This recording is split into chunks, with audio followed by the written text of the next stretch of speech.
Thanks. So Theunis from Palm Grove SPAR in Durbanville. Thanks very much for joining us on Above and Beyond. And I just wanted to thank you for your time. Maybe tell me about yourself a bit. How long you've been with the SPAR? How long your family? Sure. So I started my SPAR career straight after school, finished my matric exams, and my matric holiday job was packing the sugar shelf, biscuit shelf, and the tea shelf. Wow. I was fortunate enough to now it's been 16 years being with the SPAR family, build my career with some great mentors who believed in me and showed me the way of retailing. Wow. And yes, I've been partners in Palm Grove now with Craig, my business partner, for the past about 6 months. Okay. So that's what's keeping me busy. Wow, amazing. And family, you got married, children? No, still single. Single? Retail is a lady on its own. No. It's a full-time 24/7 job, I'm sure. Definitely is. So Theunis, maybe you can tell us a little about what transpired, and it's made the newspapers, and it's an unbelievable thing you did. Maybe you can just tell us your thought process and how it's actually worked out. Sure. So our president announced lockdown on the 22nd of March, and I was doing grocery orders till about midnight that night, trying to get stock into the store. Yeah. Next morning, 4 a.m. started again, and by 7 o'clock, we had a crowd of people waiting outside the front door of the store to come do their shopping. Well, commonly now referred to as panic buying. Yeah. And when the security was getting ready to open the front door, I saw this crowd starting to move, and I told them, hang on, close it again.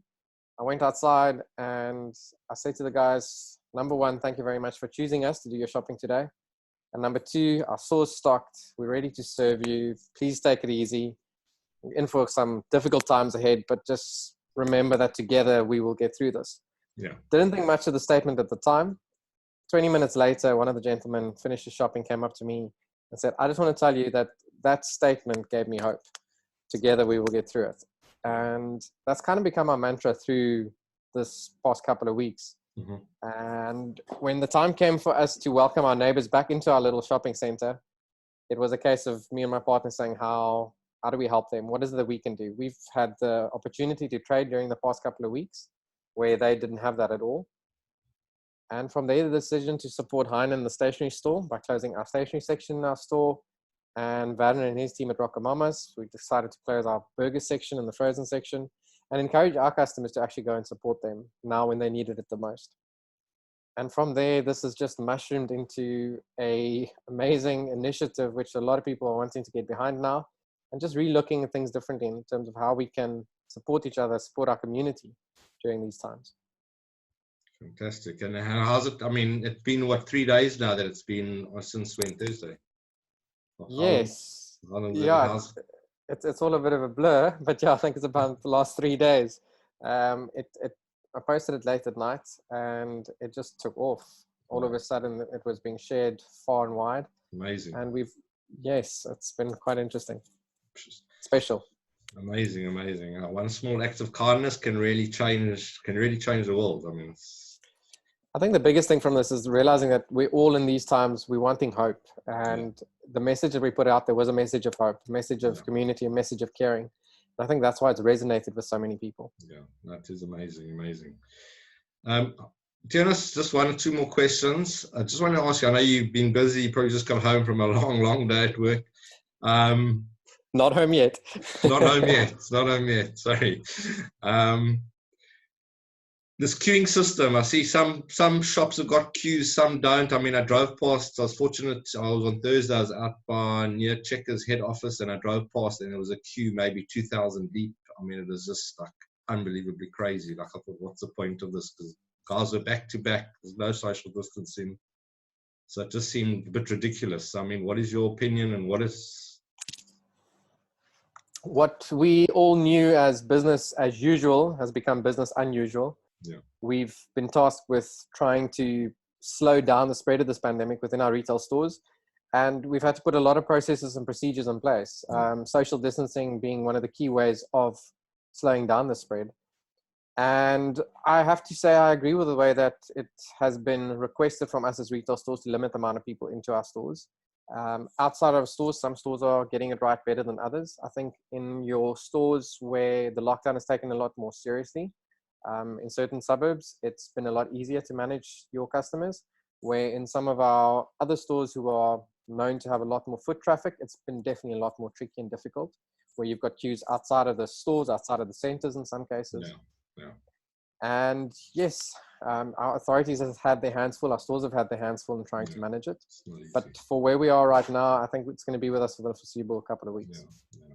Thanks for that. Just with another thing with the food parcels that are starting to be distributed. I mean, there's a lot of money from the government going into this. I mean, to stop it, to actually get the food parcels into the hands of the right people. Sorry. No problem. We can start that one again. So to get the food into the hands of the, I'm just going to put this on silent, sorry. To get the food into the right people, obviously at no costs. I mean, what's to stop the guys actually selling these food parcels to, to stop corruption? How do you think this is working, and is there a better way to do it? I mean, I was thinking distributed through the SPARs or distributed through normal retailers where they've got controls in place. So we've partnered with a couple of organizations in our local community. And I've actually physically gone out into the communities to observe how these parcels are being distributed, to make sure that the projects that we are involved in aren't actually reaching the hands that they need to. I suppose there will always be an opportunity for things to go a bit astray. And as long as we've put our hearts in the right places and you've got the right team of people supporting these kind of projects, then you'll achieve more good than what you've been referring to. I suppose it's not perfect. There's no perfect system. We're just all learning as we go. I think that's the biggest thing. The last couple of weeks, it's learning as we go, figuring it out. What we took as absolutely right yesterday, we realized today has been a fairy tale, and it's adapting to that constantly. Okay. Big question. If there's one thing you could change with this whole lockdown, or one initiative that you think would really make a difference, what do you think? I know it's putting on your spot. But, as you said, it's changing as we go. If I listen to the amount of people that's been begging us to open a liquor store, I would say adding alcohol sales. But no, that probably not be the right answer. Well, it's a big question. You're really putting me on the spot here. What would I change? I mean, for me, I think the alcohol and cigarettes is a big thing, because I think we're just fueling the underground and the black market. I mean, people who want to, I was interviewing a person the other day, and they said, well, they just paid 80 Rand for a glass of wine in townships. Sure. I mean, sounds like European prices. So, I mean, what's the point of just actually generating, fueling the underground? Sure.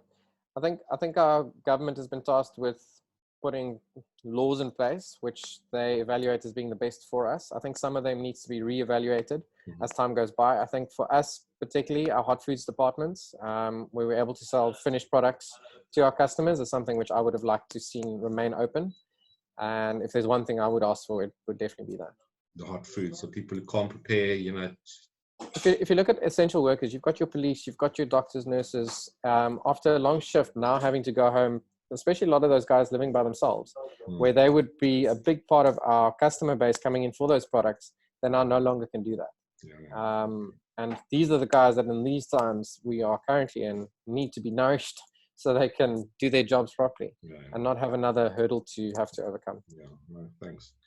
And any parting words? I know you want to run, so I'm not going to keep you any longer. Any parting words, any message to any other retailers out there to encourage them to follow your lead? I won't encourage anybody to follow our lead. What I would encourage everyone to do is to relook and reevaluate the way that they look at things. The rules that we were playing by a month ago can no longer be the rule book. Times have changed, and in some cases we'll never go back to the way we remember the world.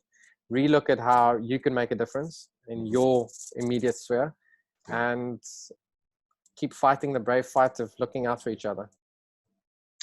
Okay, great. No, thanks very much. Together we will get through this. Cool. Thanks very much for your time, and I'm sure I'll be popping into your SPAR as soon as we allow you to travel distances. I'm in Wilmington, so it's a bit of a distance, but I'll definitely come past to visit. Looking forward to meeting you face to face, and thanks for the opportunity. Great. Thanks very much, Theunis, and have a good evening. Awesome. Thank you. You too. Bye-bye.